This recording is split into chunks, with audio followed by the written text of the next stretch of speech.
Okay, so this next section, we're going to read verses 12, 13. we're just going to read verse 12, because I'm going to leave verse 13.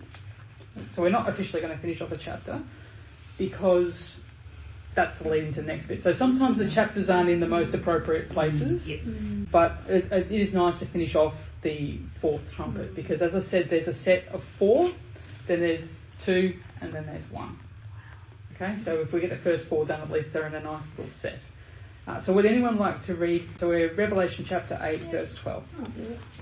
Then the fourth angel sounded, and a third of the sun was struck, a third of the moon, and a third of the stars, so that a third of them were darkened. A third of the day did not shine, and likewise the night.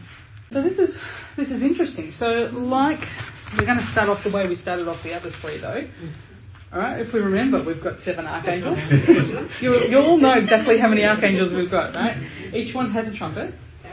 Okay, we had the first angel blew the trumpet. We had hail, fire and blood. We had a third of the earth, a third of the trees, and all of the grass gone. The second angel blew his trumpet, and we had a burning mountain cast into the sea. And we had a third of the ocean becoming blood, a third of the sea creatures dying, and a third of the ships being destroyed. Then we had the third angel blew their trumpet, and we had a great star blazing like a torch that fell from the sky, and it hit the land, and it polluted a third of the rivers and a third of the springs. It has drastically affected the water that was available. And we've just seen in verse 12, when the fourth angel blows his trumpet, we've had a third of the sun struck, a third of the moon struck, and 1/3 of the stars. And the ones that had been struck went dark. Okay, and then we had a third of the day becoming dark, and a third of the night becoming dark. Now these things are very supernatural. Once again, this is not something that we've ever seen. Like, scientists might be monitoring what's happening with stars. We certainly don't have a third of them all being affected all at the same time and not shining. All right, stars going dark is a pretty big deal, and this has all happened at the same time. Now, for the scientists among us, it takes a lot of time for that light to get here. So these events have actually probably happened before, and it's taken time for us to see the results. But regardless, it's when the fourth angel blows his trumpet that we have these things initiated. All right, so this actually does replicate another one of those Egyptian plagues. So we're going to have a look up. We're going to look at Exodus chapter 10, verses 21 to 23. Then the Lord said to Moses, "Stretch out your hand towards heaven, that there may be darkness over the land of Egypt, darkness which may even be felt." So Moses stretched out his... 21 was it? Or 21 to 23. Okay, yeah. So Moses stretched out his hand toward heaven, and there was thick darkness in all the land of Egypt 3 days. They did not see one another, nor did anyone rise from his place for 3 days. But all the children of Israel had light in their dwellings. Cool. So this is cool, right? So we're seeing once again a segregated plague. We're seeing something that would ordinarily affect everyone in a vicinity. Because if the sun's not shining, if there's clouds blocking out the sun, or something's happened and there's something happening in the cosmos, usually the people who are right next to each other on the surface of the planet are all affected in the same way. And yet in this plague, right, the plague of darkness, we're seeing darkness so dark you can't go out or do anything just down the road from people who are just going about their business as per usual in normal daylight. It's a supernatural darkness. Now, I don't know if any of you have actually been in the dark, with no stars, no nothing. It's an interesting feeling to be in absolute pitch black, where you can't see your nose in front of your hand in front of your nose.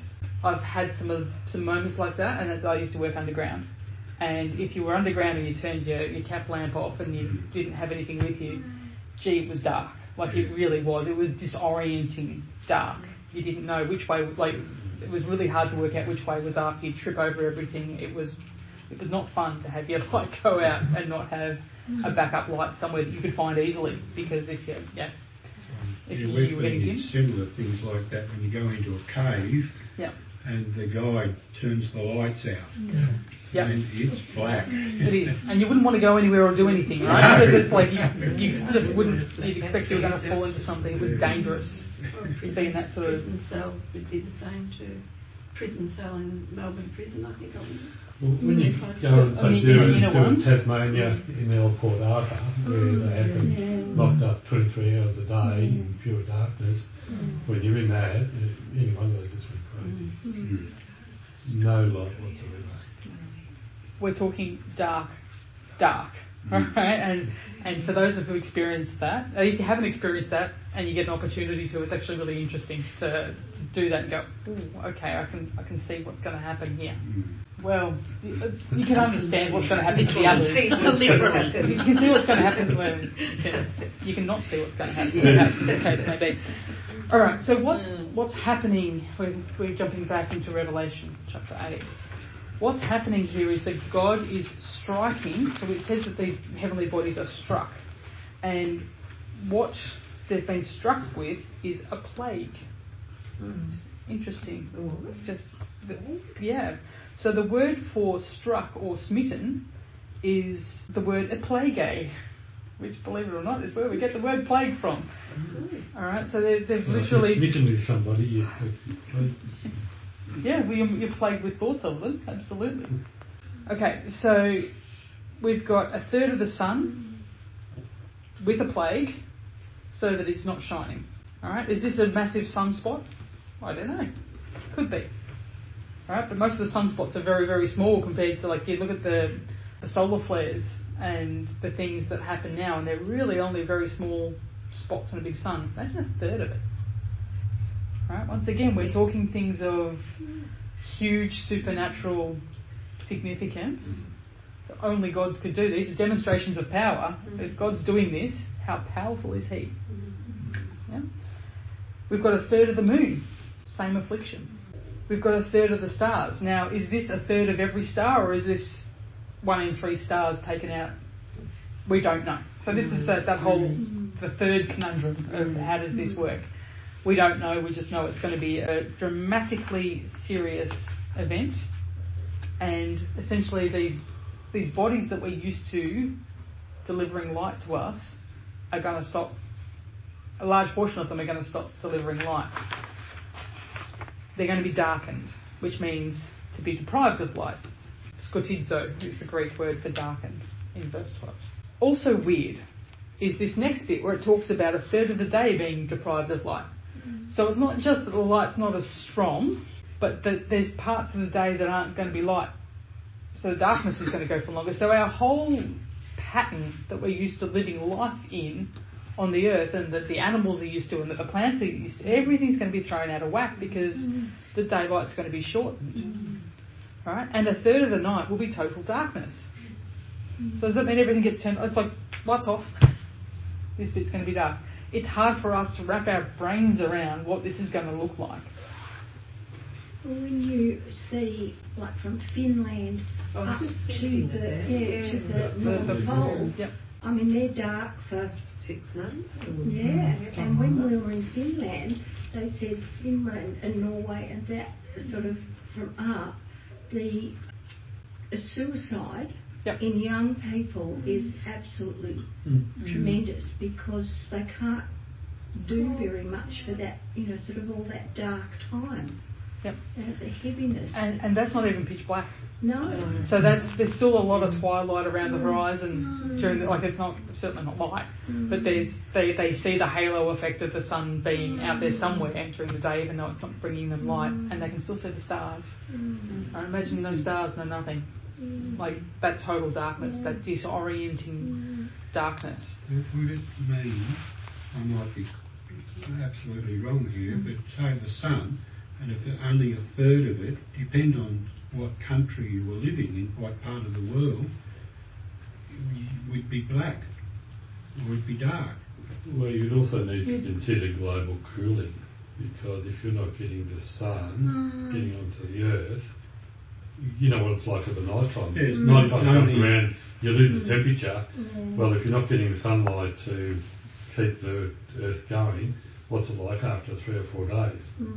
Earth can be cooling quite rapidly. Well, so let's look at the symbolic side of this. So in the Old Testament, the prophets saw things coming as reflective of what's going to happen in the future.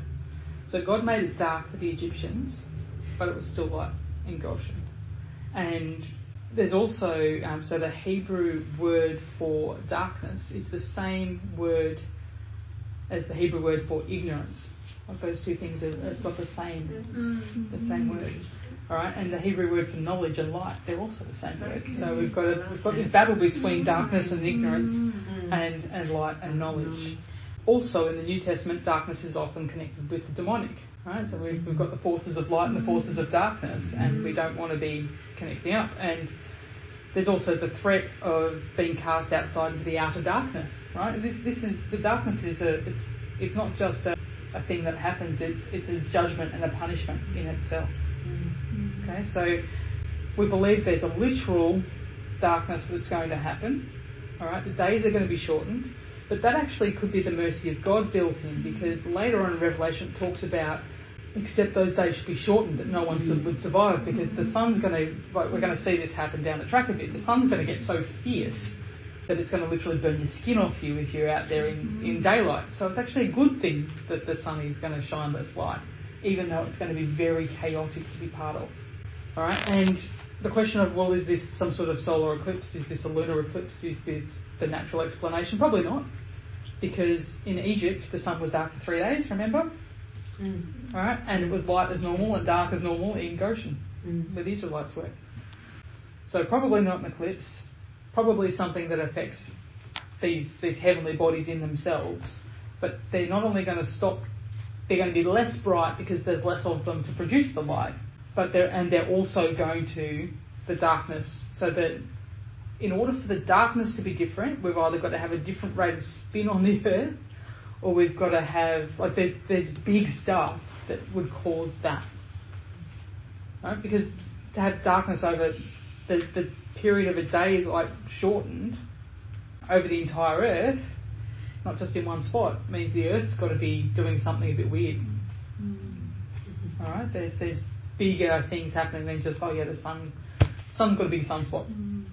All right, there's drastic stuff happening in the context outside of that.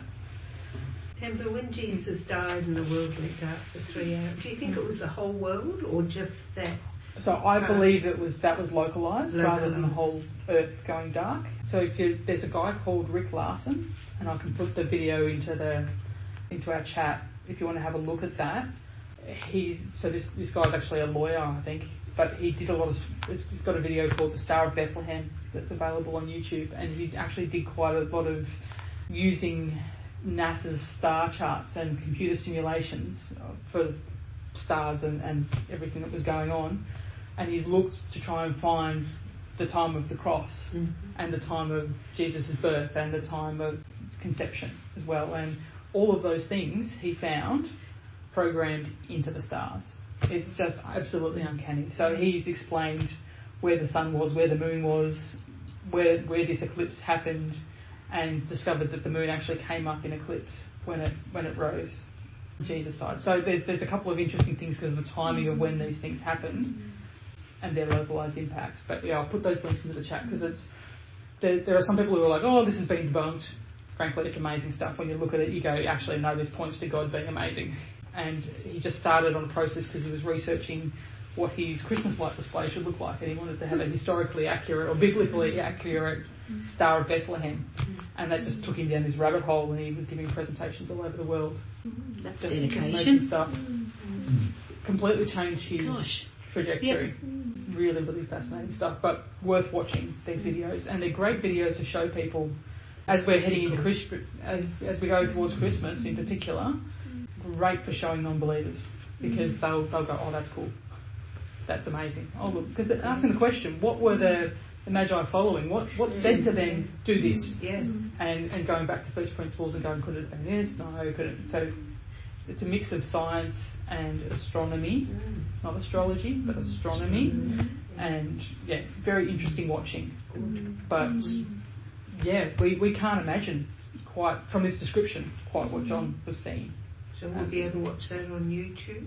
Yeah, it's on, well, it was on YouTube, I imagine it still is. Brad and I bought, I don't know how many DVDs of it, but we've loaned them all out and they're all free-ranging out in the wild somewhere. I haven't seen them back. But we got one because we're like, the resolution on YouTube's not really great for displaying to a bigger crowd, but it's fine for looking at it on a device or on a TV. What was his name? Rick Larson. Rick. But yeah, very much worth watching because the universe works like a gigantic clock, and in order for it to do what it does when it does it, it had to be established to operate in that way back when. God doesn't play with it on the way through. It was created and set in place as well. So we've talked about this before. So we've finished these first 4 plagues, but as you can see, there's lots of thirds, right? Thirds of this and thirds of that and thirds of something else.